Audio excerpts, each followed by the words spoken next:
Hello बच्चों, last class में हमने पोटेंशियल एनर्जी का कंसेप्ट समझा था। पोटेंशियल एनर्जी और फोर्स के बीच में जो रिलेशन होता है डिफरेंशियल फॉर्म में और इंटीग्रल फॉर्म में दोनों देखा था, याद रखिएगा। Force is a vector, F is equal to अपन ने पढ़ा था minus dU by D R. DU by D R एक वेक्टर फिजिकल क्वांटिटी है, but U is a scalar physical quantity, right? क्योंकि ड्यू बाई डी आर किसको define करता है? फोर्स को डिफाइन करता है। इसका इंटीग्रल फॉर्म क्या था? तो एफ में डी आर मल्टीप्लाई कर दिया था, तो एफ डॉट डी आर आपका हो गया था D U with a negative sign. Minus यहां लगा, एक रिलेशन में माइनस तो होगा। इंटीग्रेशन कर दोगे, work done by conservative force, ये हमेशा कंजर्वेटिव के लिए डिफाइंड होता है। Work done by conservative force is equal to minus change in potential energy, right? यहां पे अरे यार माइनस लेना, work done by conservative force is equal to minus change in potential energy, right? चल अब देखना, अपन फिर से वर्क एनर्जी थ्योरम स्टार्ट करते हैं। वर्क एनर्जी थ्योरम, कंफ्यूज मत होना। वर्क एनर्जी थ्योरम मतलब वर्क और एनर्जी के बीच का relation. Work energy theorem, work energy theorem, work and energy के बीच का रिलेशन को कहते हैं हम लोग वर्क एनर्जी थ्योरम। तो देखिए, वर्क एनर्जी थ्योरम कहता है work done by all the forces equal to change in kinetic energy, है ना? Work done by all the forces equal to change in kinetic energy. और प्रीवियस लेक्चर में just हमने go through होके देखा है कि फोर्स दो तरह के होते हैं, मेनली कंजर्वेटिव और नॉन कंजर्वेटिव। तो अगर उन दोनों के बेसिस पे ऑल फोर्सेस को दो हिस्से में बांट दूं, तो work done by conservative force plus work done by non conservative force is equal to change in kinetic energy. Work done by all the forces, और फोर्सेस कई तरह के होते हैं, fundamental, derived, contact force, non contact force, but उनके basis में हमने divide नहीं किया। हमने फोर्स को दो कैटेगरी में रखा है, कंजर्वेटिव, नॉन कंजर्वेटिव। जितने भी फोर्स है उनको दो कैटेगरी में रख सकता हूं मैं, कंजर्वेटिव और नॉन कंजर्वेटिव। क्लियर? जैसे muscular force non conservative, tension force non conservative, normal reaction non conservative, friction force non conservative, gravitational force conservative, spring force conservative, right? तो work done by conservative force, अरे total all forces का work है, सारा दुनिया में हर force का work मिला के, तो मैं लिख सकता हूं ना कि टोटल कंजर्वेटिव फोर्स का work plus total non conservative force का work is equal to change in kinetic energy. If object is moving with a constant speed, if object is moving with constant speed, if object is moving with constant speed, इसका मतलब ये हो गया कि kinetic energy में change क्या हो जाएगा? जीरो। स्पीड कांस्टेंट मतलब काइनेटिक एनर्जी कांस्टेंट, मतलब नेट वर्क डन क्या हो रहा है? जीरो हो रहा है। दुनिया में जितने भी फोर्सेस लगते हैं अगर सब का वर्क डन का sum change in kinetic energy के इक्वल होता है। अब मैं कहता हूं all work done by all the forces is equal to change in kinetic energy, but object is moving with a constant speed, मतलब उसमें नेट वर्क डन क्या हो गया? जीरो। मतलब काइनेटिक एनर्जी वाला टर्म क्या हो जाएगा? कांस्टेंट, इसलिए चेंज इन काइनेटिक एनर्जी क्या हो जाएगा? जीरो। तो ऐसा नहीं कि conservative force non conservative force work नहीं कर रहा है, बट उनका नेट वर्क डन क्या हो गया? जीरो हो गया। अगर नेट वर्क डन जीरो हो गया है तो आप यहां पे लिख सकते हैं work done by conservative force plus work done by non conservative force is equal to zero. मतलब conservative force non conservative force दोनों एक हो रहे हैं, दोनों वर्क भी कर रहे हैं, लेकिन नेट वर्क डन जीरो होने की वजह से डेल्टा के क्या हो गया? जीरो। ठीक है। If object is moving with a very constant speed, example देख लो, ये रहा एग्जांपल। मान लो ये मार्कर है, यहां पर है, इस मार्कर को धीरे धीरे मैं उठा के ले जा रहा हूं, इसका स्पीड तो कांस्टेंट है, देखो ना, बहुत धीरे धीरे ले जा रहा हूं, मैं ले जा रहा हूं तो मैं ऊपर वर्क कर रहा हूं, ग्रेविटेशनल फोर्स नीचे लग रहा है और ऑब्जेक्ट डिस्प्लेस भी किया है वर्टिक फोर्स के लाइन में, भले ही ऊपर किया है, फोर्स नीचे लग रहा है।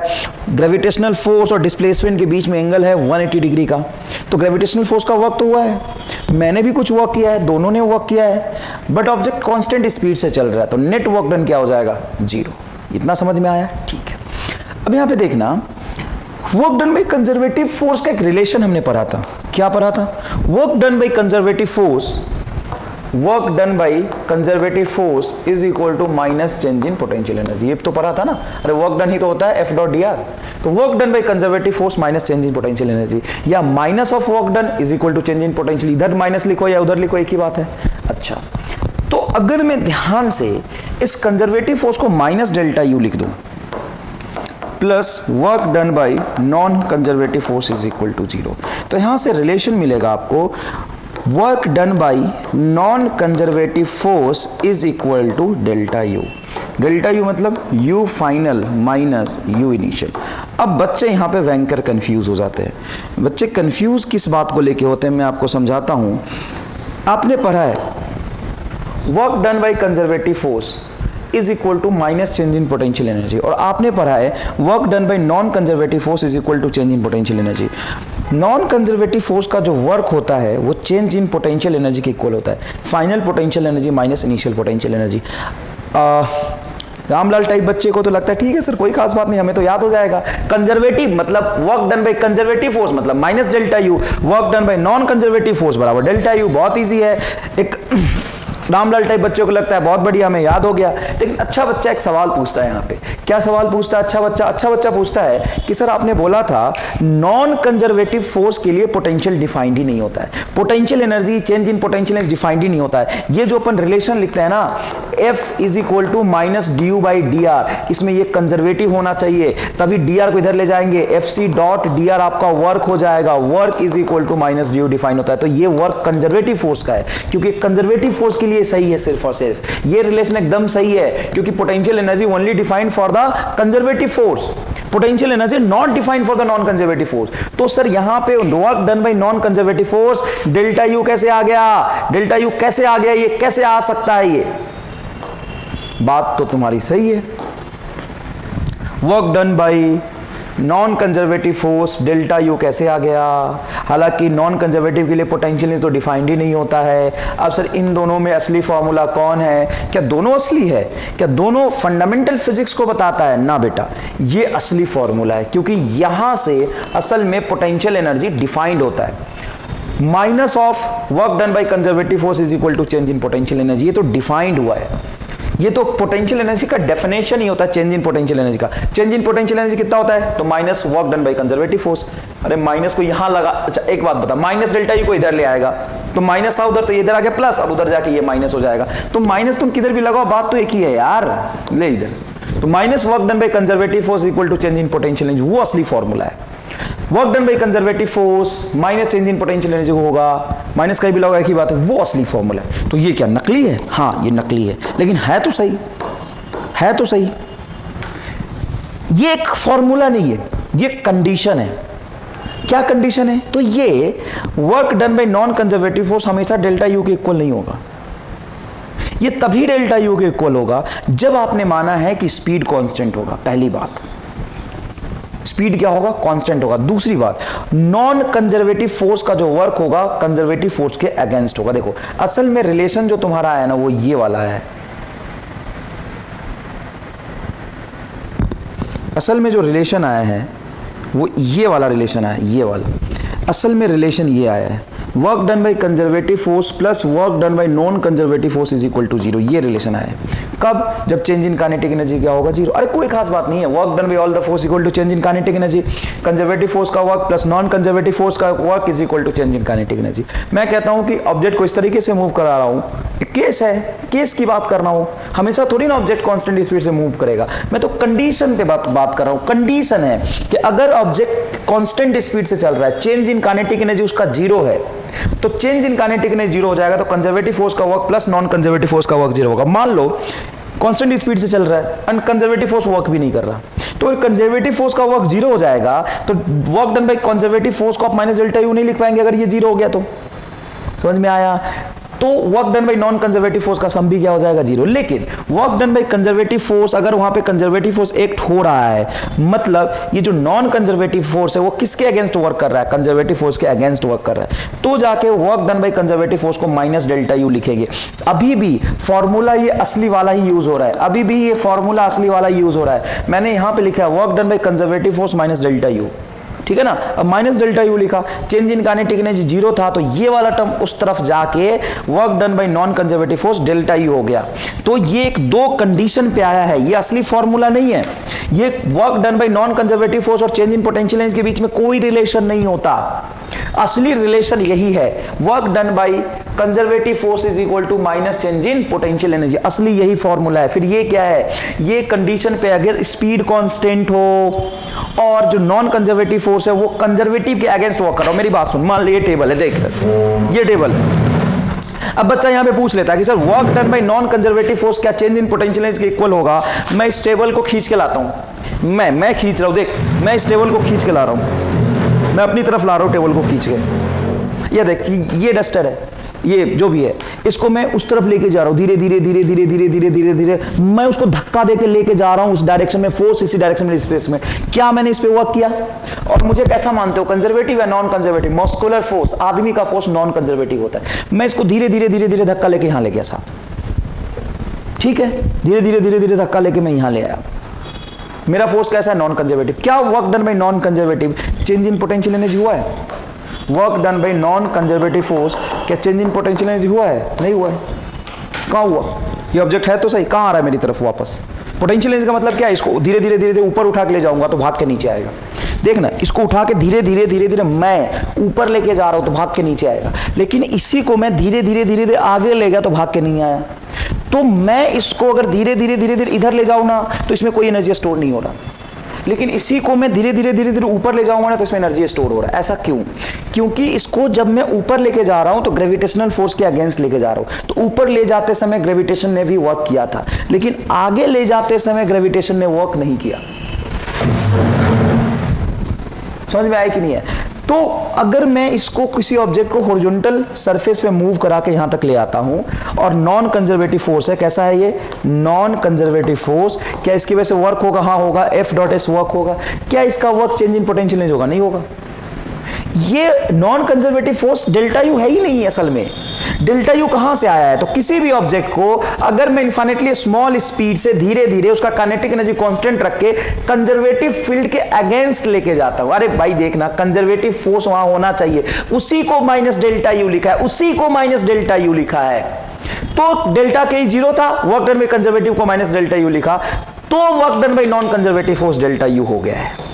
असल में ये कोई असली फॉर्मूला नहीं है, असली फॉर्मूला तो यही है। तो देखो फिजिक्स में असली फॉर्मूला दो ही है, एक पोटेंशियल एनर्जी का definition work done by conservative force minus delta U, एक ये, और दूसरा work energy theorem, work done by all the forces is equal to change in kinetic energy. यही दो एकदम फिजिकल बेसिक और कंसेप्चुअल फॉर्मूला है। क्या आपको ये बात समझ में आ गया? क्या आपको ये बात समझ में आ गया? Work done by non conservative force delta U हमेशा लिख सकता हूं क्या? नहीं, ये तभी लिख सकता हूं जब काइनेटिक एनर्जी कांस्टेंट हो और जो नॉन कंजर्वेटिव फोर्स का वर्क हो वो किसके अगेंस्ट हो? कंजर्वेटिव के अगेंस्ट हो। ये formula only valid when kinetic energy is constant and non conservative force is working against conservative force।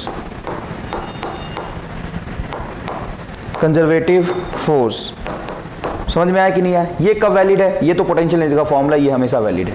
Conservative force के लिए ये हमेशा वैलिड है। ये कब वैलिड है? ये हमेशा वैलिड है। वर्क एनर्जी थ्योरम हमेशा वैलिड है। स्क्रीन पॉज करके बेटा लिखिए, बहुत अच्छे से आराम से इसको लिखिए, कोई खास बात नहीं है, ढंग से लिखिए इसको।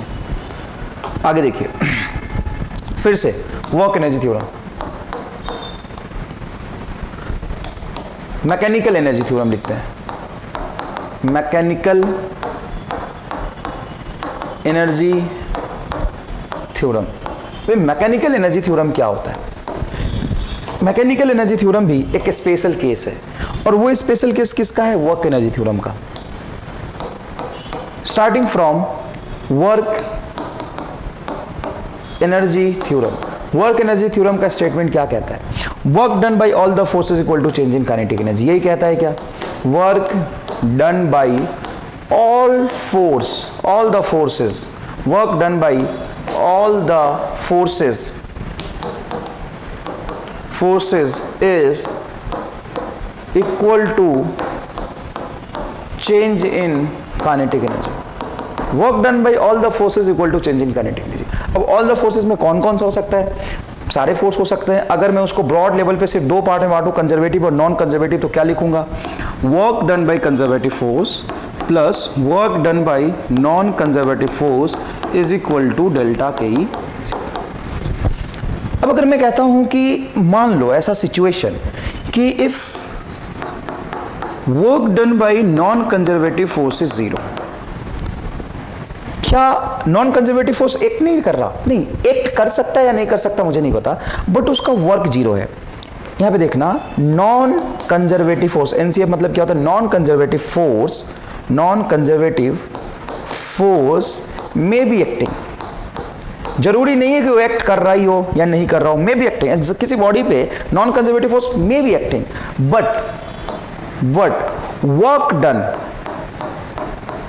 Work done by non conservative force is zero. इस स्टेटमेंट का क्या मतलब है? Work done by non conservative force zero, इसका क्या मतलब है? इसका मतलब यह है कि नॉन कंजर्वेटिव फोर्स वर्क नहीं कर रहा। क्या नॉन कंजर्वेटिव फोर्स एक्ट ही नहीं कर रहा? एक्ट हो सकता है लेकिन उसका वर्क नहीं हो रहा। एक्ट होना और वर्क करना दो अलग चीजें। मान लो एक सीधे सा सरफेस है और यहाँ पे नॉर्मल रिएक्शन ऊपर लग रहा है और ऑब्जेक्ट आगे जा रहा है। बताओ नॉर्मल रिएक्शन ऑब्जेक्ट पे एक्ट हो रहा है कि नहीं हो रहा है? इस m मास के ऑब्जेक्ट पे नॉर्मल रिएक्शन लग रहा है कि नहीं लग रहा है? लग रहा है, और नॉर्मल की वैल्यू mg के बराबर होगी, लेकिन वर्क डन बाय नॉर्मल क्या है? जीरो है। तो ये यही कहना चाह रहा है कि नॉन कंजर्वेटिव फोर्स में भी acting, but work done by non conservative force is zero. Work done by non conservative force क्या है? जीरो है। अगर नॉन कंजर्वेटिव फोर्स का वर्क जीरो है तो इसको आप जीरो लिख देंगे, तो ये क्या बनेगा? Work done by conservative force is equal to delta K. और याद करिए, work done by conservative force क्या होता है? आप रिलेशन जानते हैं। Work done by non conservative force क्या होता है? यहाँ पे लिख दीजिए फिर से, work done by conservative force क्या होता है? Minus delta U. क्या आप इसको जानते हैं? बिल्कुल, ये फंडामेंटल रिलेशन है। Work done by conservative force minus delta you, ये डेफिनेशन है पोटेंशियल एनर्जी का, एकदम असली फॉर्मूला है, ये असली वाला फॉर्मूला है। ये होता है change in potential energy minus work done by conservative force है, या work done by conservative force minus delta you होता ही है। और work done by non conservative force delta U कब होगा? ये हमेशा होता है क्या? नहीं, ये तब होगा जब काइनेटिक एनर्जी कांस्टेंट हो और नॉन कंजर्वेटिव फोर्स कंजर्वेटिव के अगेंस्ट एक्ट हो रहा हो। क्लियर है ये बात? तो ये असली फॉर्मूला नहीं है, असली तो ओरिजिनल यही है। चलो ठीक है सर, तो यहाँ पे क्या लिख सकता हूँ मैं? Minus delta U. तो इसको लिख देता हूँ बेटा, minus delta U is equal to delta K. बहुत बढ़िया। और माइनस डेल्टा यू को अगर मैं इस तरफ ले आऊँ तो यहाँ क्या बनेगा? जीरो। तो ये बनेगा आपका स्टेटमेंट, देखिएगा, डेल्टा के, अरे ये था ना delta K, plus delta U is equal to zero. अब यहाँ पे ढंग से देखिएगा कि क्या डेल्टा क्या है? Change in kinetic energy plus change in potential energy. Change in kinetic नहीं, चेंज इन पोटेंशियल, चेंज ही तो है। तो ये डेल्टा को मैं कॉमन निकाल सकता हूँ। कैसे कॉमन निकाल सकता हूँ? मान लो ये D of X plus Y by D T है, तो तुम क्या करते हो? पहले डी को x से डिफरेंशिएट कर, x को d के साथ डिफरेंशिएट कर, तो फिर y के साथ डिफरेंशिएट कर, तो इसको ऐसे ही तो लिखते हो, dx by D T plus dy by D T. तो यहाँ से मैं चाहूँ तो d को कॉमन भी तो निकाल सकता हूँ। तो चेंज को आप कॉमन निकाल सकते हैं, डेल्टा को क्या कर सकते हैं आप? कॉमन निकाल सकते हैं। तो यहाँ पे डेल्टा को अगर कॉमन निकाल दूंगा तो टर्म क्या बनेगा? Kinetic energy plus potential energy. Delta U रहने दे, U is a potential energy, तुम जानते हो, के प्लस यू। तो डेल्टा बाहर आ गया, K plus U is equal to zero. और किसी चीज में चेंज जीरो हो रहा है, इसका मतलब यह है कि kinetic energy plus potential energy क्या हो गया? कांस्टेंट। किसी चीज में देखो चेंज, डेल्टा मतलब होता है change in this term is zero, मतलब दिस मस्ट बी कांस्टेंट। और ये कांस्टेंट होने का मतलब ये हो गया कि initially kinetic energy initially plus potential energy initial is equal to kinetic energy final plus potential energy final equal होगा। मतलब काइनेटिक एनर्जी और पोटेंशियल एनर्जी को आप कह सकते हैं in short mechanical energy. Kinetic energy और पोटेंशियल एनर्जी को क्या कह सकते हैं? Mechanical energy. तो इसको दूसरे टर्म में ऐसे भी कह सकते हैं आप, यहाँ पे देखिए, इसको दूसरे टर्म में ऐसे भी कह सकते हैं कि डेल्टा जैसे ही मैंने बाहर निकाला तो ये आया kinetic energy plus potential energy का सम जीरो। और kinetic energy plus potential energy होता है मैकेनिकल एनर्जी। तो change in mechanical energy is equal to zero, hence mechanical energy is constant. क्या है ये? एमी, मैकेनिकल एनर्जी। और मैकेनिकल एनर्जी क्या होता है? काइनेटिक प्लस पोटेंशियल का sum. Mechanical energy is kinetic plus potential का सम। तो kinetic energy plus potential energy initially किसी भी टी टाइम पे और फाइनली किसी भी टी टाइम पे देखोगे तो उनका kinetic energy is not conserve. मेरी बात सुनना ढंग से, kinetic energy is not conserve. और काइनेटिक एनर्जी कंजर्वेशन का कोई थ्योरी भी नहीं होता। बच्चा कहता है कि सर काइनेटिक एनर्जी कंजर्वेशन लगा दो, कहाँ पर है? Kinetic energy is not conserve. Kinetic energy conservation का कोई थ्योरी नहीं होता, लिख ले इस बात को। काइनेटिक एनर्जी कंजर्वेशन का कोई थ्योरी नहीं है। पोटेंशियल एनर्जी कंजर्वेशन का कोई थ्योरी नहीं है। थ्योरी है टोटल एनर्जी कंजर्वेशन का, मतलब काइनेटिक प्लस पोटेंशियल के सम का। Kinetic energy alone, kinetic energy is not conserved, alone potential energy is not conserved, but sum of kinetic energy plus potential energy, that is called mechanical energy, which is always conserved. Not always conserved. ये जो mechanical energy theorem आया तुम्हारा, ये वाला term, kinetic energy initially किसी भी T time पे kinetic और पोटेंशियल का सम हमेशा कांस्टेंट रहता है। अभी देख लो बॉडी चल रहा है, अभी देख लो के प्लस पी एक्स आया, तो हमेशा के प्लस पी का सम जो होगा ना वो सेम ही रहेगा। के प्लस पी का सम जीरो नहीं, देखो के देखो चेंज इन के plus kinetic energy plus potential energy, change in kinetic energy plus potential energy zero, किसी में चेंज जीरो है मतलब वो कांस्टेंट है, तो के प्लस यू का सम हमेशा कांस्टेंट रहेगा। अगर जीरो है के plus kinetic energy plus potential energy, मान लो किसी इंस्टेंट पे जीरो है तो हमेशा जीरो रहेगा। के प्लस पी कुछ एक्स है तो हमेशा एक्स रहेगा, लेकिन कब? हमेशा, सच में हमेशा नहीं, यही तो कंडीशन है। हमेशा कहाँ? ये कंडीशन ही तो है, ये कंडीशन ही तो है। इस कंडीशन पे if work done by non conservative force is zero, मतलब non conservative force may be acting but work done by non conservative force is zero, तब जाके ये हुआ है। अगर तुम ध्यान से देखो तो मैकेनिकल एनर्जी थ्योरम एक असली फॉर्मूला है कि वर्क एनर्जी थ्योरम एक असली फॉर्मूला है? आपको नहीं लग रहा कि आपने शुरू तो वर्क एनर्जी थ्योरम से किया था? Work done by conservative force plus non conservative force is equal to delta K, और आपने बोला पहले वाले केस में क्या बोला था कि change in kinetic energy zero हो रहा है। देखो एकदम तुम्हें दिखेगा पहले वाले केस में क्या बोला मैंने, रुको ये मैं तुम्हें समय दे दूंगा, तुम ड्राइव लिख लेना। देखो पहले वाले केस में क्या बोला, देखो सबसे ज्यादा इंपॉर्टेंट क्या है, kinetic energy theorem, sorry work energy theorem, work energy theorem सबसे ज्यादा इंपॉर्टेंट क्या है, वर्क एनर्जी थ्योरम। क्या है work energy theorem? Work done by all the forces is equal to change in kinetic energy. अब broad level पे forces, दुनिया के सारे फोर्सेस को दो कैटेगरी में बांट सकते हो, conservative force, non conservative force. तो तुमने लिखा work done by conservative force plus work done by non conservative force is equal to delta K. अगर मैं मानता हूं कि change in kinetic energy zero है, मतलब काइनेटिक एनर्जी कांस्टेंट है, तो इसका sum work done by conservative force plus work done by non conservative force क्या हो जाएगा, जीरो। और वर्क डन बाय कंजर्वेटिव को माइनस डेल्टा यू लिख सकते हो, उसको उधर ले जाऊंगा, तो work done by non conservative force is equal to हो जाएगा माइनस डेल्टा यू। क्लियर है ये बात? और अगर मैं कहता हूं कि नॉन कंजर्वेटिव फोर्स का वर्क जीरो है, नॉन कंजर्वेटिव फोर्स का वर्क जीरो है, तो ये जीरो है, और इसको मैं कह सकता हूं माइनस डेल्टा यू, तो यहां पे लिखूंगा minus delta U is equal to delta K, क्योंकि नॉन कंजर्वेटिव फोर्स का वर्क जीरो है, तो माइनस डेल्टा यू इधर आ जाएगा, तो ये जाएगा delta K plus U is equal to zero, मतलब के प्लस यू का सम कांस्टेंट हो जाएगा। तो एक बात बता, ये जो तू बोल रहा है कि kinetic energy plus potential energy का सम कांस्टेंट होगा, ये कोई थ्योरम है क्या? ये थ्योरम है क्या? नहीं, थ्योरम तो ये है बस, थ्योरम तो ये है बस, work done by all the forces equal to change in kinetic energy, theorem तो बस यही है। सर थ्योरम यही है तो ये क्यों लेके डिराइव कर रहा हूं? मैं इसलिए कर रहा हूं कि एक स्पेशल केस आ गया कि मान लो कहीं पे नॉन कंजर्वेटिव फोर्स वर्क नहीं कर पा रहा, तो आप कह सकते हो कि kinetic energy plus potential energy का सम कांस्टेंट हो जाएगा। लेकिन ये वाला जो सिंप्लीफिकेशन है वो है तो इसी का पार्ट है ना, कोई नया चीज आ गया क्या? Mechanical energy theorem. Mechanical energy theorem just a simplified form of work energy theorem. ये केस है वर्क एनर्जी थ्योरम का, और ये भी एक केस है वर्क एनर्जी थ्योरम का। असली फॉर्मूला तो वर्क एनर्जी थ्योरम ही है, असली फॉर्मूला तो वर्क एनर्जी थ्योरम ही है। तो बच्चा घबराने का नहीं है, घबराने का नहीं है। एक बात बताओ, एकदम ईमानदारी से बताओ, क्या तुम्हें दिख रहा है चीजें, दिख रहा है कि नहीं दिख रहा? देखो मैं फिर से कहता हूं, देखो वर्क एनर्जी थ्योरम कहता है work done by conservative force plus work done by non conservative force is equal to change in kinetic energy. 20 बार लिखना इसको, 20 बार लिखना इसको। क्या लिखना है 20 बार? वर्क एनर्जी थ्योरम का स्टेटमेंट होगा ये, दुनिया के सारे फोर्स को दो कैटेगरी में बांट सकता हूं मैं, conservative force, non conservative force. तो work done by conservative force plus work done by non conservative force, जितने कंजर्वेटिव फोर्स हो सकते हैं उनका वर्क प्लस जितने नॉन कंजर्वेटिव फोर्स हो सकते हैं उनका वर्क का sum change in kinetic energy के बराबर होगा। और किसी ने बोला कि नहीं, नॉन कंजर्वेटिव फोर्स एक भी वर्क नहीं कर पा रहा, एक भी नॉन कंजर्वेटिव फोर्स वर्क नहीं कर पा रहा, तो ये जीरो हो जाएगा। और ये लिख सकते हो work done by conservative force is equal to delta K. जब नॉन कंजर्वेटिव फोर्स वर्क कर ही नहीं पा रहा, नॉन कंजर्वेटिव फोर्स वर्क कर ही नहीं पा रहा, तो कंजर्वेटिव फोर्स का वर्क डेल्टा के बराबर होगा। सिंपल बात है। अगर नॉन कंजर्वेटिव, अगर इफ है, ये इफ है, अगर मैं इसको जीरो मानता हूं, अगर मैं delta work done by non conservative force को जीरो मानता हूं, इफ अज्यूम कर रहा हूं मैं कि अगर वहां पे नॉन कंजर्वेटिव फोर्स वर्क नहीं कर पा रहा, हो सकता है लग रहा हो नॉन कंजर्वेटिव फोर्स, लेकिन वो वर्क नहीं कर पा रहा, तो ये जीरो हो जाएगा। तो स्टेटमेंट ये लिख सकता हूं मैं, statement work done by conservative force होता है माइनस डेल्टा यू, तो minus delta U is equal to delta K E.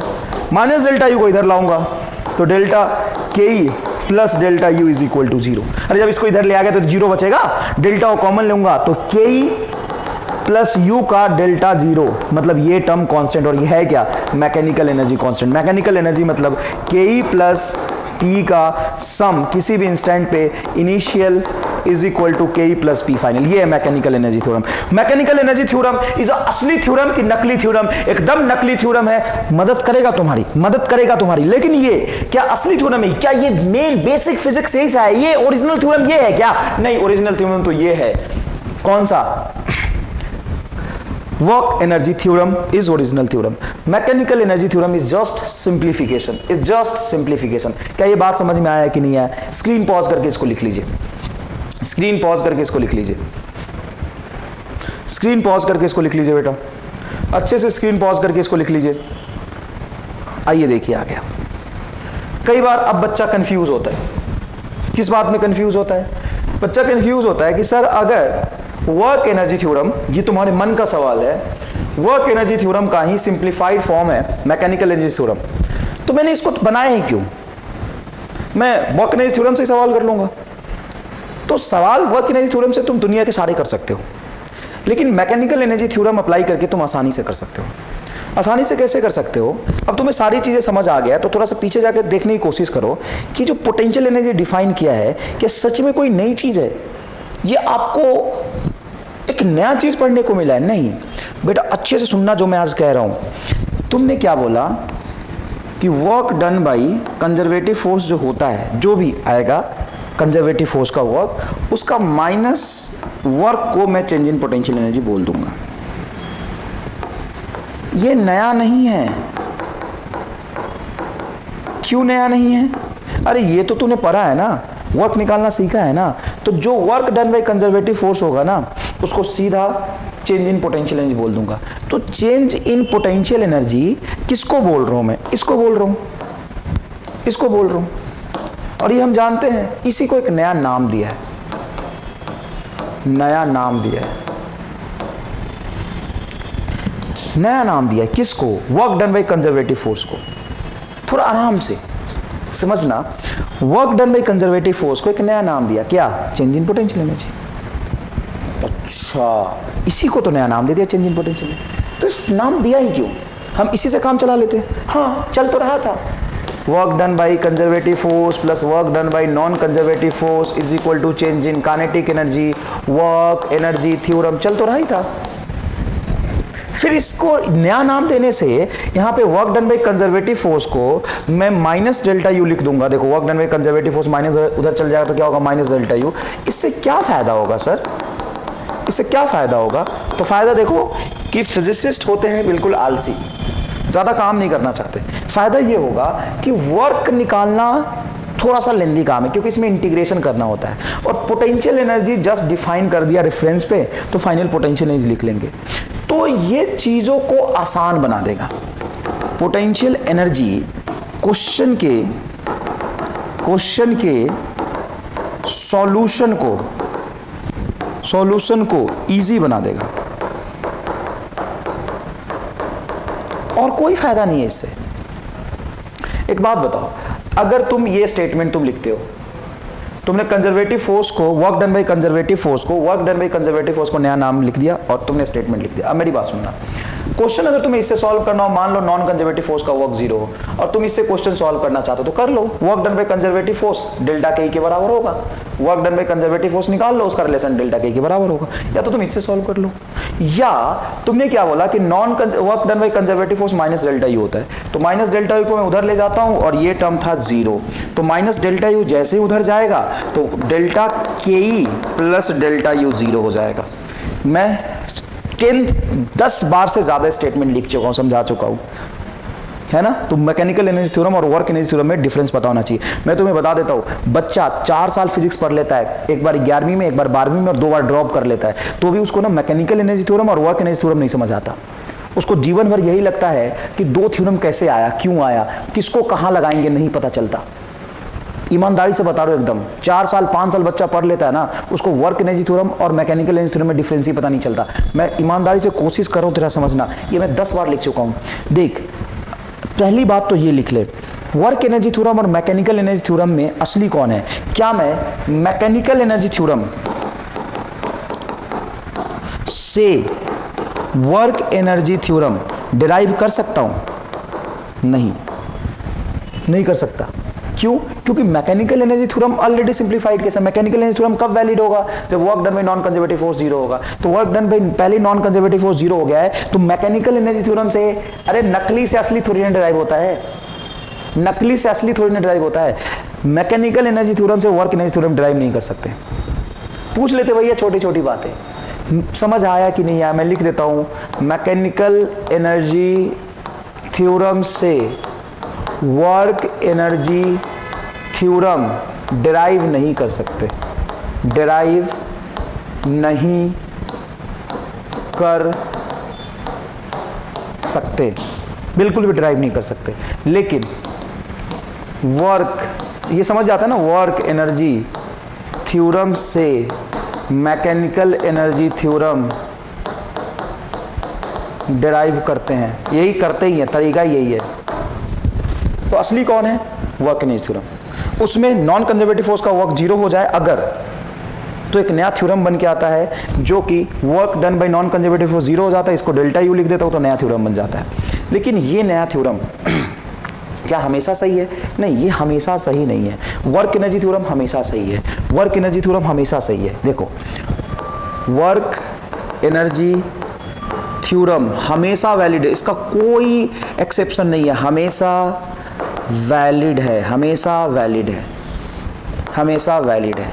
Mechanical energy theorem हमेशा वैलिड नहीं है, हमेशा वैलिड नहीं है। यह तभी वैलिड होगा जब work done by non conservative force zero होगा। दो चार बातें हिंदी में लिख लोगे तो तुम्हारा अंग्रेजी खराब नहीं हो जाएगा।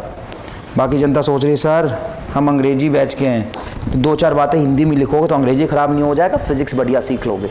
तो ढंग से सुनो, वर्क एनर्जी थ्योरम कब वैलिड है? अरे आप बाप है, बाप असली फॉर्मूला है, वर्क एनर्जी थ्योरम वो हमेशा वैलिड होगा।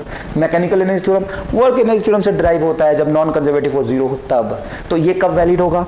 ये तभी वैलिड होगा जब नॉन कंजर्वेटिव फोर्स का वर्क क्या हो जाए? जीरो हो जाए। जब नॉन कंजर्वेटिव फोर्स का वर्क जीरो होगा तभी ये वैलिड है, हमेशा वैलिड नहीं है। चलो ठीक है, mechanical energy theorem work energy theorem से ड्राइव नहीं हो सकता।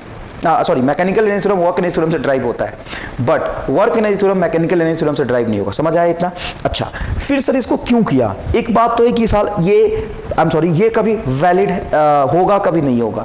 ये कुछ ही कंडीशन में वैलिड होगा, ये हमेशा वैलिड है, ये कुछ ही कंडीशन में वैलिड होगा। तो इसको ड्राइव किया क्यों? क्योंकि इससे क्वेश्चन सॉल्व करना आसान होगा। किससे? मैकेनिकल एनर्जी थ्योरम से। क्यों? क्योंकि वर्क एनर्जी थ्योरम में तो आपको वर्क निकालना पड़ेगा, और वर्क निकालने के लिए कभी कभी इंटीग्रेशन करना पड़ सकता है।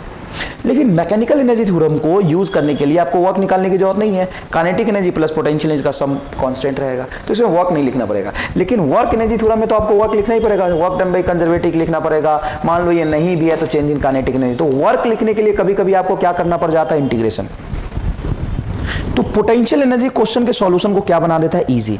इसीलिए हमने work done by conservative force को एक नया नाम दिया है, minus work done by conservative force को नया नाम दिया है चेंज इन पोटेंशियल एनर्जी। इससे क्या होता है? इससे क्वेश्चन का सॉल्यूशन थोड़ा क्या हो जाता है? इजी हो जाता है। ठीक है बेटा, क्वेश्चन का सॉल्यूशन क्या हो जाता है? इजी। क्यों? क्योंकि वर्क लिखना थोड़ा मुश्किल है, और चेंज इन पोटेंशियल एनर्जी एक बार डिफाइन कर दिया, जैसे ग्रेविटेशनल पोटेंशियल एनर्जी एक बार डिफाइन कर दिया, तो उसको लिखना बहुत आसान है। ठीक है, अब दूसरी बात, एक और स्टेटमेंट।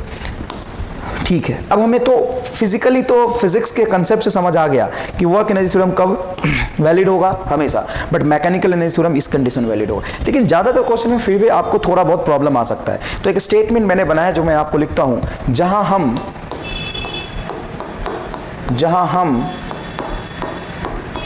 वहां कम नहीं, और जहां कम वहां हम नहीं। ये क्या है? ये क्या है? जहां हम वहां कम नहीं, और जहां कम वहां हम नहीं। जहां हम वहां किसी से कम नहीं, और जहां कम वहां हम नहीं। ये कहना चाहता है conservation of mechanical energy. COME क्या होगा बेटा? अरे मैकेनिकल एनर्जी कांस्टेंट होता तो वही होगा ना, कंजर्वेशन ऑफ मैकेनिकल एनर्जी। ठीक है ना, कंजर्वेशन ऑफ मैकेनिकल एनर्जी। तो जहां हम जहां हमारा इन्फ्लुएंस होगा। जैसे कई सवाल में ऐसा बोलता है कि इस ऑब्जेक्ट को उठा के यहां तक लाना है, तो कौन लाएगा? मैं लाऊंगा, है ना। या हम इस स्प्रिंग को धीरे धीरे छोड़ रहे हैं, या इस बॉल को यहां से यहां तक उठा के ले आना है। तो जहां क्वेश्चन में आपका इन्फ्लुएंस होगा वहां पे सीओबी नहीं लगेगा, क्योंकि हम कौन है?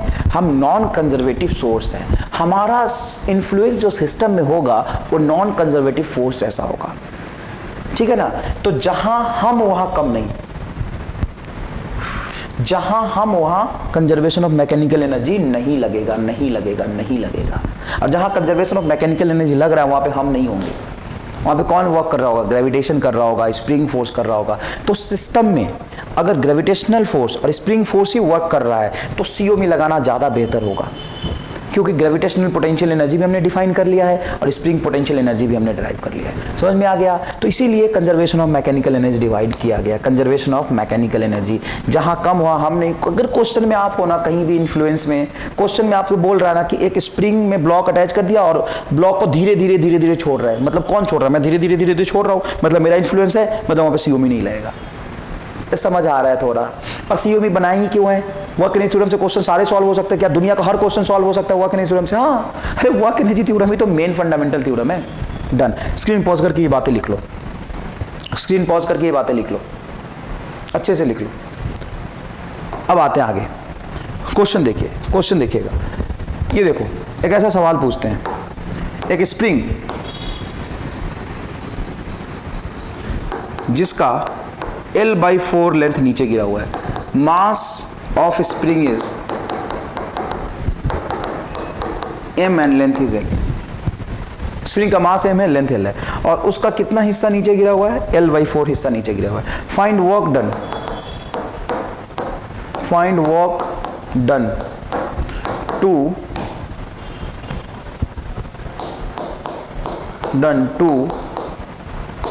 पुल the chain up on the table with very small speed, very small constant speed, मतलब उसको बहुत धीरे धीरे उठा के रखना है। अब फाइंड द वर्क। अब कौन करेगा वर्क भाई? कौन रखेगा चेन को ऊपर? तुम्हारा पड़ोसी रखने आएगा? ग्रेविटेशनल फोर्स रखेगा? मैं ही रखूंगा। मेरे से पूछ रहा है, अरे सिंपल ऐसा लिखा होता है ना कि find work done to pull the chain, मतलब मेरे से कह रहा है कि उठा के रखो ऊपर, मेरे से कह रहा है उठा के ऊपर रख दो, मतलब कौन? मैं मतलब work done by non conservative force पूछ रहा है। मेरा वर्क पूछ रहा है, मतलब नॉन कंजर्वेटिव फोर्स का वर्क पूछ रहा है। और with a very infinity small speed, मतलब डेल्टा के 0 है।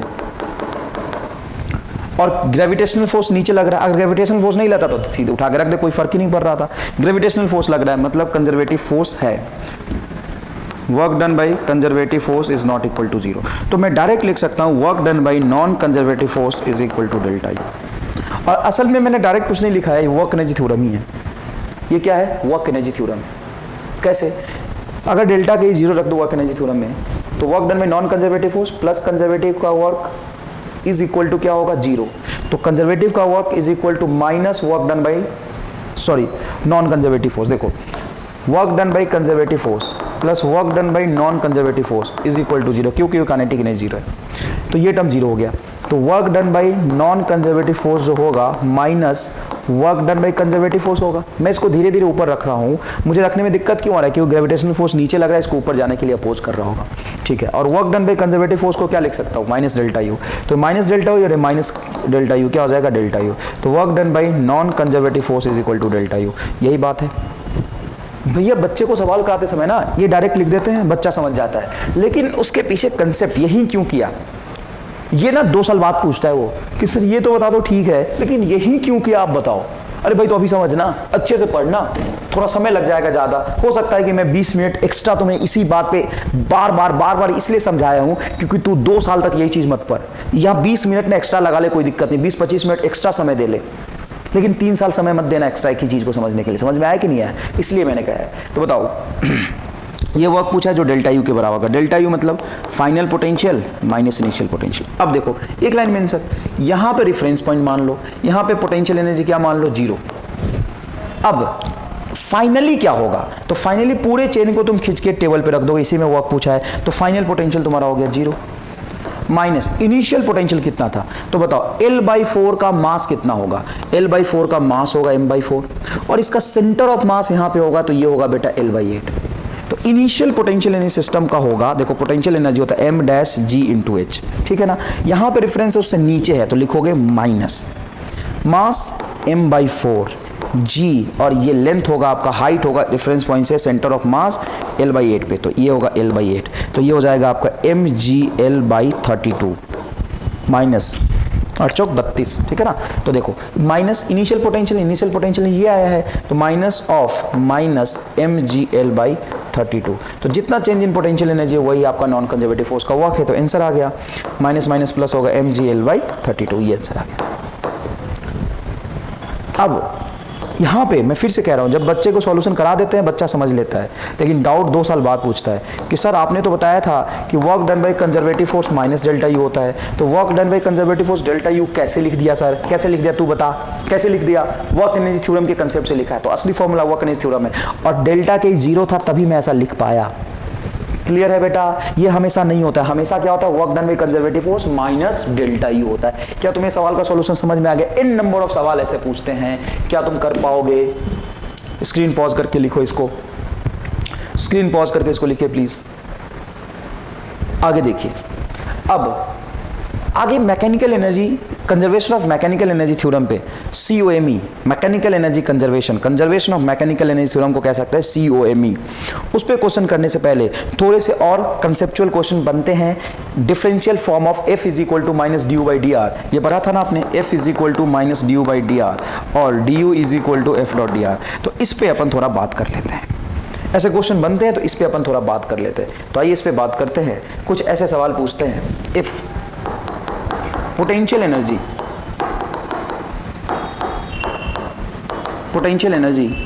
U is equal to 4x minus 2x square plus 8, then find position where object is in equilibrium, object is in equilibrium, find position where object is in equilibrium. Equilibrium तो NLA में आपने पढ़ा, equilibrium का मतलब क्या होता है, force zero, तो आप लिखेंगे F is equal to minus du/dr। Equilibrium कब होता है, जहां पे फोर्स जीरो होता है, फोर्स जीरो मतलब du/dr जीरो। अरे conservative force F is equal to minus du/dr होता है, और पक्की बात है पोटेंशियल एनर्जी कंजर्वेटिव फोर्स पे डिफाइन करेगा। तो तुम्हें U as a function of x दे दिया और पूछा कि बताओ इक्विलिब्रियम कब होगा, तो सिंपल सी बात है, इक्विलिब्रियम तभी होता है जब फोर्स जीरो होता है। फोर्स कहते हैं किसको है, du/dr को, तो यहाँ पे du/dr कर दीजिए, इसका डिफरेंशिएशन कर दीजिए, क्या होगा बेटा, 4x का डिफरेंशिएशन होगा 4, ये होगा आपका माइनस 4x, देखिए 2 बाहर, x स्क्वायर का डिफरेंशिएशन होगा 2x, तो ये होगा माइनस 4x, 8 का differentiation 0 is equal to 0, x बराबर 1 मीटर, दैट्स इट, आंसर आ गया। x is equal to 1 metre पे नेट फोर्स ऑब्जेक्ट का 0 होगा। बेटा कंसेप्ट समझने के लिए, समझाने में ना मैं थोड़ा समय लेता हूँ, लेकिन फिर कंसेप्ट अच्छे समझ जाओगे तो क्वेश्चन करना कोई बड़ी बात नहीं है, बहुत आसान है। क्या तुम्हें समझ आया ये?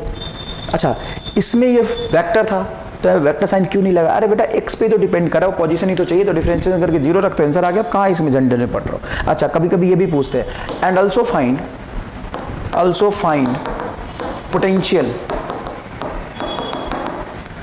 एट इक्विलिब्रियम, जहां पे इक्विलिब्रियम होगा पोटेंशियल बता दो। पोटेंशियल कहां पे equilibrium, x is equal to 1 पे, तो x इज इक्वल टू 1 पे पोटेंशियल निकाल दो, x इज इक्वल टू 1 पे यहाँ पे पोटेंशियल क्या हो जाएगा, यहाँ पे 1 रख दो, तो ये होगा 4 माइनस 1 रखो 2 प्लस 8, 1 कॉल स्क्वायर 1 ही तो होगा, 8 4 12 में से 2 जाएगा 10 जूल, आंसर डन है। स्क्रीन पॉज करके लिखिए बेटा, स्क्रीन पॉज करके लिखिए प्लीज। आगे देखिए बेटा, U is equal to alpha x plus beta x, alpha x plus beta y, where alpha and beta are constant, then find force. आपको क्या निकालना है, फोर्स निकालना है, आपको फोर्स निकालना है, ठीक है ना। तो कैसे करेंगे सॉल्व, देखिए आप क्या करेंगे, यहाँ पे पोटेंशियल एनर्जी गिवन है, तो आप लिखेंगे F is equal to du/d।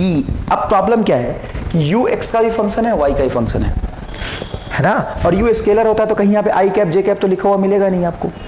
अब क्या करेंगे आप, u का डिफरेंशिएशन करेंगे x के रिस्पेक्ट में तो यहाँ पे लिखेंगे आई कैप, और u का डिफरेंशिएशन करेंगे y के रिस्पेक्ट में तो यहाँ लिखेंगे जे कैप। ये समझाया था मैंने। और u क्या है, u तो पूरा ही है। जब आप u को यहाँ रख के x के रिस्पेक्ट में डिफरेंशिएशन कर रहे होंगे तो y होगा आपका कांस्टेंट, और जब इसी u का डिफरेंशिएशन कर रहे होंगे y के रिस्पेक्ट में तो x होगा कांस्टेंट। मैंने ये समझाया था, ये पार्शियल डिफरेंशिएशन के टर्म्स में फॉर्मूला ड्राइव होता है। तुम ये नहीं कह सकते कि सर हमने तो ये पढ़ा है कि जब x के साथ डिफरेंशिएट कर रहे हैं तो y वेरिएबल ही हुआ, तो y को कांस्टेंट कैसे मान सकते हैं। तो ये नॉर्मल डिफरेंशिएशन नहीं है।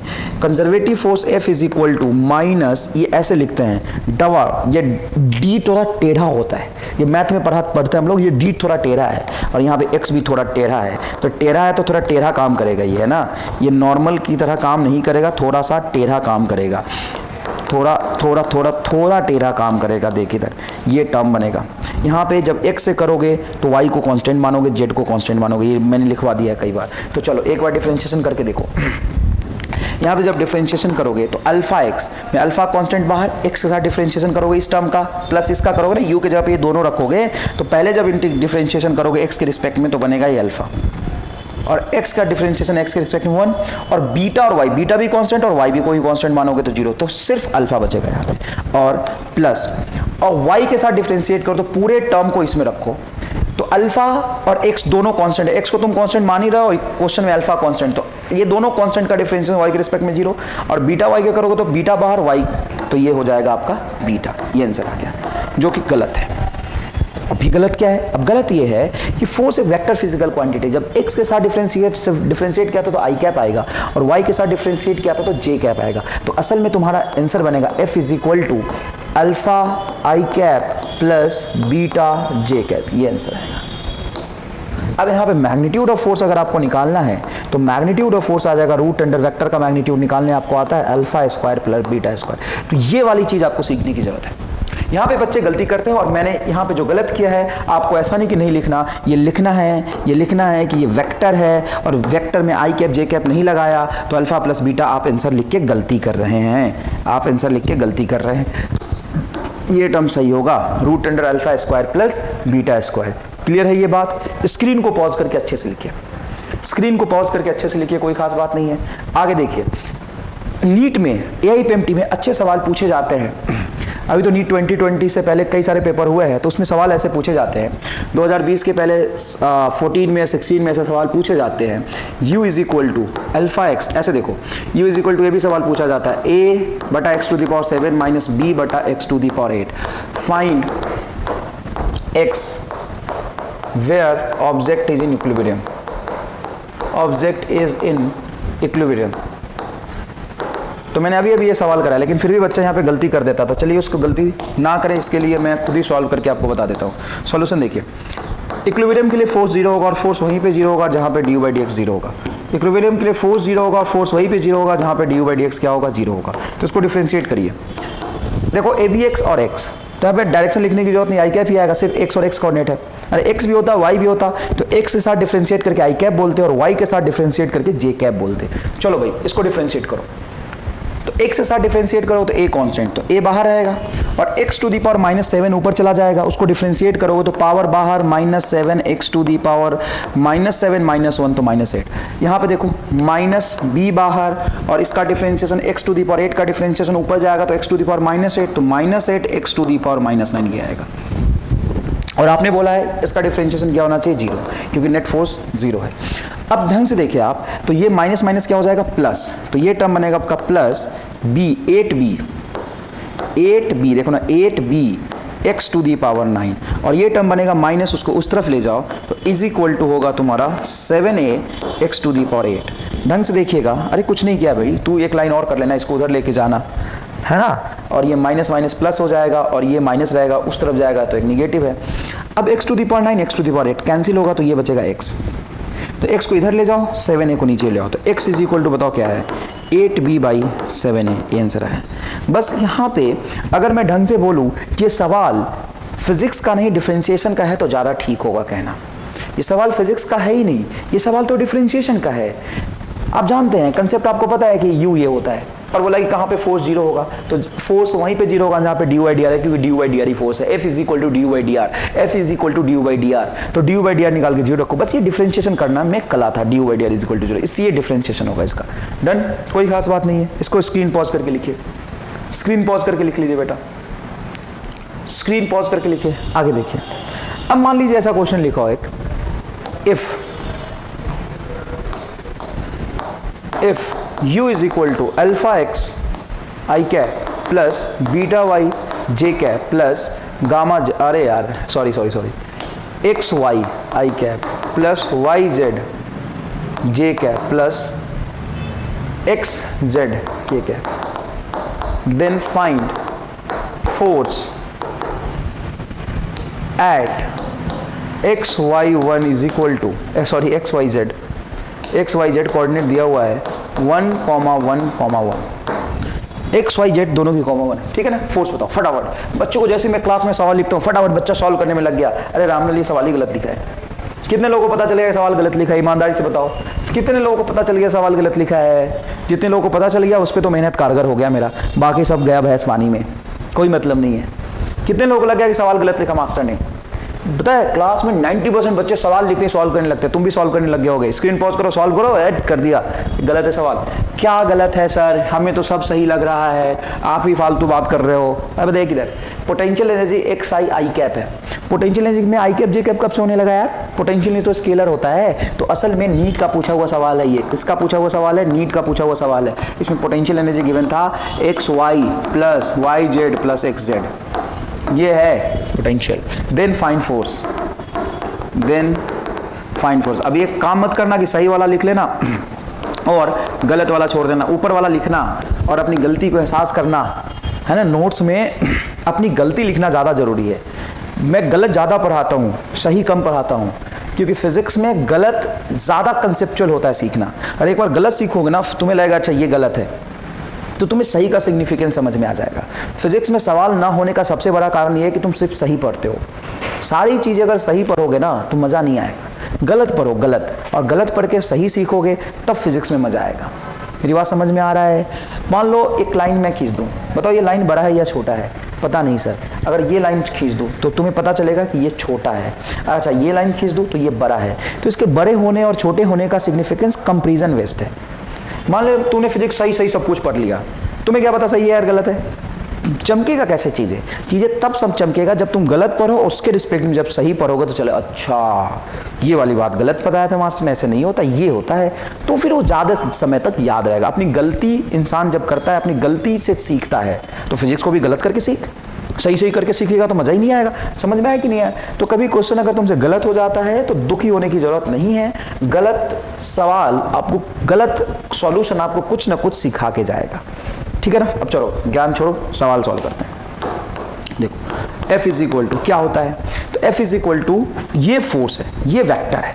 तो जहाँ पे du माइनस तो रहेगा ही, du बाई डी एक्स करेंगे तो आई कैप आएगा, फिर du बाई डी जेड करेंगे तो k कैप आएगा, du बाई y करेंगे, dy करेंगे तो जे कैप आएगा, सही लिखा था वैसे तो, और D U by D Z करेंगे तो के कैप आएगा। अब सुनिए, डिफरेंशिएशन करना बहुत अच्छे से जरूरी है।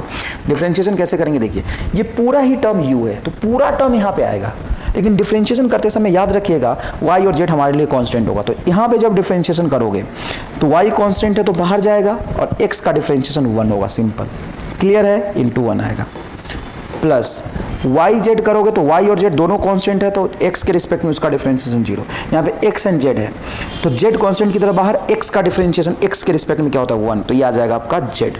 तो ये बनेगा वाई प्लस जेड, ये टर्म बना। और जब इस पूरे u को इसके अंदर रखोगे, मेरी बात सुनना ढंग से, इस u को यहाँ रखोगे और y के रिस्पेक्ट में डिफरेंशिएट करोगे तो x को कांस्टेंट मानोगे, x बाहर और y का डिफरेंशिएशन 1। यहाँ पे y के रिस्पेक्ट में डिफरेंशिएशन करना, z कांस्टेंट, z बाहर, y का डिफरेंशिएशन प्लस y का डिफरेंशिएशन 1, y के रिस्पेक्ट में z बाहर, तो ये z, अरे प्लस है ना, addition rule of differentiation apply कर रहे हैं। और x और z दोनों कांस्टेंट होंगे y के रिस्पेक्ट में, तो ये आएगा। प्लस यहाँ पे एक गलती और मैं कर रहा हूँ, शायद आप पहचान गए होंगे, जानबूझ के कर रहा हूँ मैं, ऐसा नहीं कि मास्टर बेवकूफ़ है, जानबूझ के गलती कर रहा हूँ ताकि तुम सीखो। क्या गलती कर रहा हूँ, तो यहाँ पे जब x के साथ डिफ्रेंशिएट किया तो आई कैप आएगा, y के साथ डिफ्रेंशिएट तो j कैप आएगा, और जब z के साथ करूँगा बेटा तो x और y दोनों कॉन्स्टेंट है मेरे लिए, तो पहले टर्म का डिफ्रेंशिएशन करूँगा, x और y दोनों कॉन्स्टेंट है तो 0 आएगा, प्लस जब y z का करूँगा तो y बाहर और z का डिफ्रेंशिएशन 1 तो y बाहर, प्लस जब इस टर्म का प्लस प्लस आएगा ना, अरे एडिशन रूल ऑफ डिफरेंस, इसका करा z के रिस्पेक्ट में, फिर इसका करा z के रिस्पेक्ट, फिर इसका करा z के रिस्पेक्ट में, जब इसका करूंगा z के रिस्पेक्ट में तो x बाहर आएगा और z का डिफरेंस ये आएगा प्लस k कैप, ये आ गया।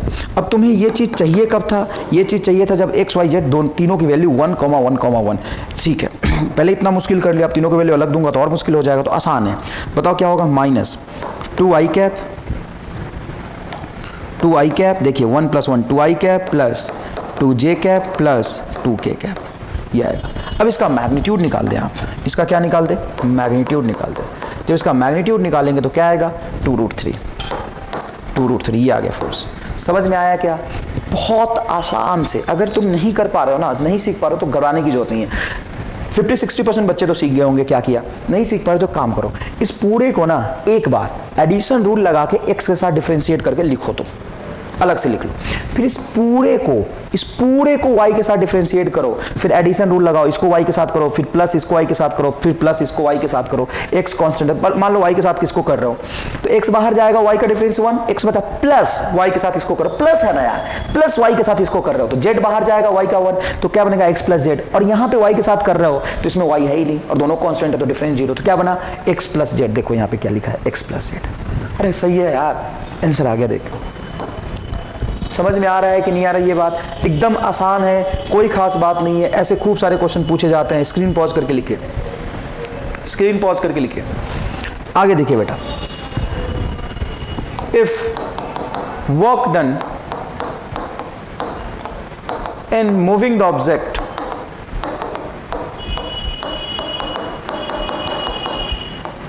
From A to B is 20 joule,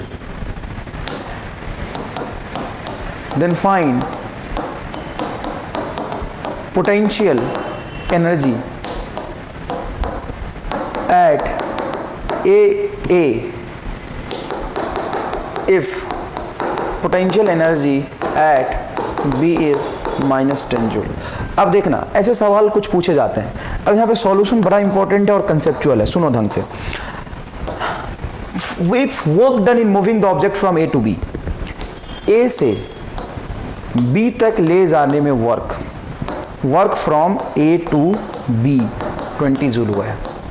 लेकिन सबसे बड़ा मुद्दा यह है कि किसने किया वर्क, कंजर्वेटिव फोर्स ने या नॉन कंजर्वेटिव फोर्स ने, क्योंकि ये जानना बहुत जरूरी है। अगर ये आप नहीं जानेंगे तो सवाल आगे सॉल्व ही नहीं कर सकते। तो सुनिएगा, यहाँ पे कंसेप्ट काम आता है जो कि कन्वेंशनली हम फॉलो करते आते हैं। ये पढ़ाया नहीं जाता, बताता नहीं है मास्टर, ये 10 सवाल करके सीख जाता है आदमी। सुनो, मैं वही समझा रहा हूं आपको कि A से B तक सिर्फ वर्क डन लिखा हो और ये मेंशन ना हो कि किसका वर्क है, तो ये हमेशा हमारा वर्क होता है। वो कहता है कि वर्क डन हुआ है इतना, तो ये हमारा वर्क है। Work done by non conservative force मानेंगे जब वर्क डन किसका है या गिवन नहीं है, किसका है या गिवन ना हो। तो पूछ भी रहा कि find work done to move this object, find work done to move this object, कुछ भी मेंशन ना करे तो नॉन कंजर्वेटिव का वर्क मानेंगे, इंपॉर्टेंट है। कंजर्वेटिव का लिखा होता है, अच्छा कभी लिखा हो कि work done by non conservative force is 20 joule, तो नॉन कंजर्वेटिव का है। Work done by conservative force is 20 joule, तो कंजर्वेटिव का है। अच्छा वर्क डन इज 20 जूल मतलब नॉन कंजर्वेटिव का है। कंजर्वेटिव का वर्क हमेशा वो लिखेगा। अगर सिर्फ वर्क लिखा है तो अच्छा work done by gravitational force is 20 joule मतलब कंजर्वेटिव है, तो कंजर्वेटिव हमेशा मेंशन करता है। नॉन कंजर्वेटिव वो मेंशन नहीं करता, कभी कभी करता भी है। तो नॉन कंजर्वेटिव लिखा है तो नॉन कंजर्वेटिव मानेंगे, कंजर्वेटिव लिखा है तो कंजर्वेटिव मानेंगे, कुछ नहीं लिखा है तो नॉन कंजर्वेटिव मानेंगे। और